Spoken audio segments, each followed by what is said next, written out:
মা ও সন্তানের স্নেহ বিনিময়ে ভাষার প্রয়োজন হয় না।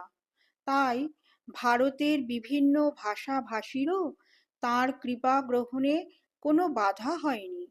দক্ষিণ ভারতে ঘর ভর্তি লোক মায়ের মৌন ব্যাখ্যান, ভক্তেরা তৃপ্ত, তাদের অন্তর মাতৃস্নেহ আস্বাদে ভরপুর।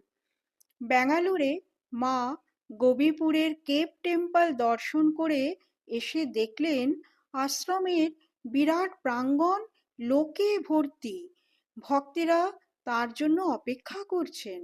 মায়ের গাড়ির শব্দ শুনেই সবাই উঠে দাঁড়ালো। আবার পরক্ষণেই একযোগে সকলে মাকে সাষ্টাঙ্গ প্রণাম করলো। এই দৃশ্য দর্শনে অভিভূতা মা সেখানেই গাড়ি থেকে নেমে পড়লেন এবং অভয় মুদ্রায় চিত্রার্পিতের মতো স্থির হয়ে 5 মিনিট দাঁড়িয়ে রইলেন।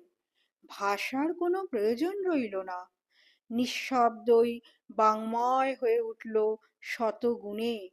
সন্তান চিনে নিল মাকে, অনুভব করল দিব্য মাতৃ স্নেহের অনুপম স্পর্শ। মায়ের এই অপার্থিব স্নেহের প্রকৃতি কিছুটা অনুধাবন করেই ভগিনী নিবেদিতা বিদেশিনী হয়েও লিখেছিলেন, মা, মাগো, ভালোবাসায় ভরা তুমি, তোমার ভালোবাসায় আমাদের মতো উচ্ছ্বাস বা উগ্রতা নেই, তা পৃথিবীর ভালোবাসা নয়, স্নিগ্ধ শান্তি তা, সকলের কল্যাণ আনে, অমঙ্গল করে না কারু। জয় স্বামীজি, জয় ঠাকুর, জয় মা।